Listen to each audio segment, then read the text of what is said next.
Welcome in San Diego. It's Jade Hindman. On today's show, how higher education is meeting the needs of black students, then childhood vaccines, plus a new inmate drug recovery program. This is KPBS Midday Edition, connecting our communities through conversation.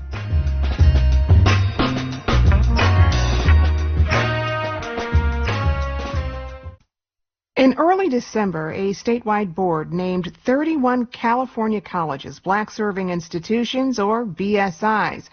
Two of them are right here in San Diego, and City College and Mesa College are both of them. The designation is the result of new state law that highlights campuses supporting black students. Joining me to talk about it is Dr. Ricky Shabazz. He's president of San Diego City College. Mr. Shabazz, welcome. Glad to be here. Thanks for having me. Glad to have you on. Also, Dr. Ashante Hands. She's president of San Diego Mesa College. Ms. Hands, welcome. Thank you so much. Glad to be here. Glad to have you both here. So, I'm curious to get both of your reactions to this. Your colleges received this designation back in December. What was your reaction to hearing that Mesa College and City College were among the first California schools to be named black-serving institutions? Ashante? Well, we were ecstatic about the news. Mesa College has this incredible, bold vision of becoming the leading college of equity and excellence. And this type of designation brings us closer to that vision. And so for me, it just really recognizes the enduring brilliance and resilience of Black students and acknowledges persistent systemic barriers. So this will allow us to strengthen our responsibility to create learning environments, support systems, and opportunities that honor Black systems. So for us, this designation is not just symbolic, right? It's a promise, and it's one that we're prepared to meet with great intention, with action, and unwavering care. All right. Well, Ricky, I want to ask you the same question. What was your initial reaction to this designation? It definitely aligned with our core mission, and I was so happy that all the work of our wonderful faculty, classified professionals, managers, and supervisors that it took to fill out the application.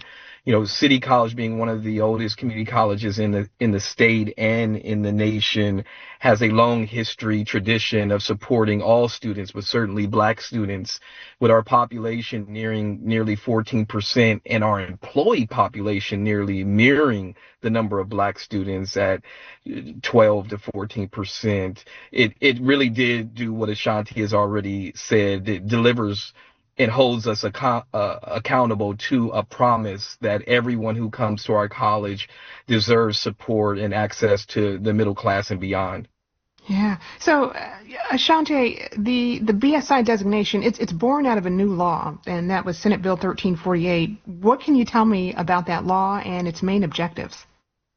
Yes, the SB 1348 really helped to move the work of serving Black students from aspiration into a state policy.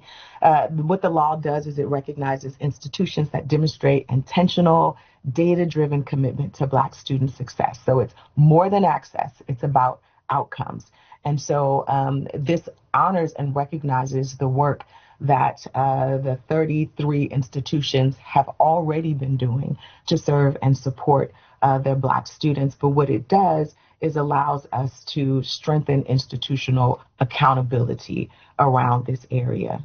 So again, it's not just access, but outcomes. Okay. And, I want to talk about why this is needed in the first place. You look at the stats, and Black students have the lowest completion of degrees and transfer rates compared to their white and Asian peers within the California community colleges system. Ricky, can you talk about what's behind that? What are some of the barriers here?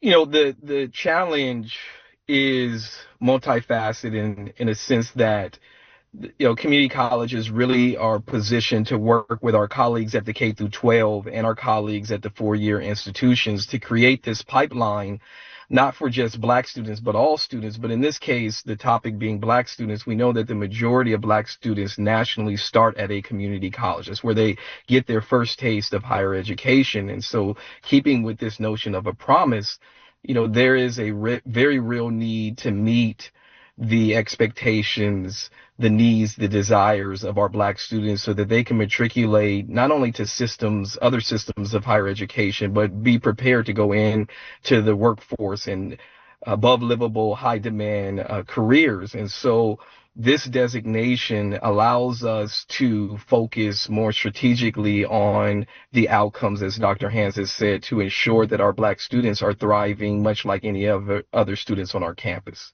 Right. So, can I add to that? Oh, absolutely.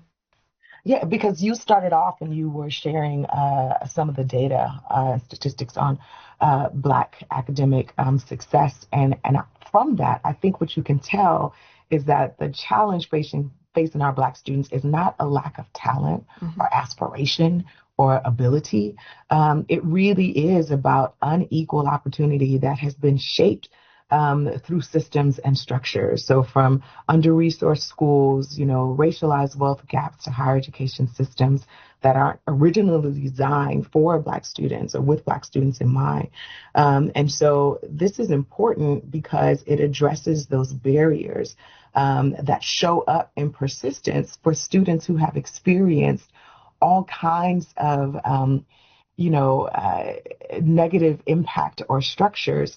They show up here, and when they show up and our efforts aren't intentional and we aren't truly seeing our students, then those barriers show up in persistence or time to degree or completion or transfer. And so what's real important about defining this problem and thinking about what it will mean in terms of moving forward, it is so important that what you will continue to hear from Dr. Shabazz and myself is that this is not about fixing our students because they are talented, they are capable. It really is about redesigning institutions, right? Our colleges to expand opportunity so that a lot of the barriers are removed. Yeah. Well, can you talk a bit about what the experience is like at what it's like at an SBI or BSI? Oh, I'm sorry. I was like, uh-oh.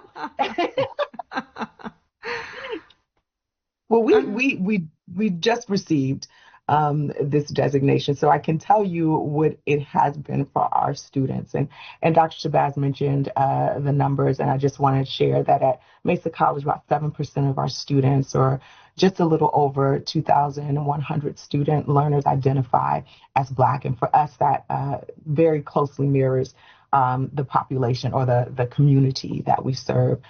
So we are excited about that, but we also always know that it needs to increase.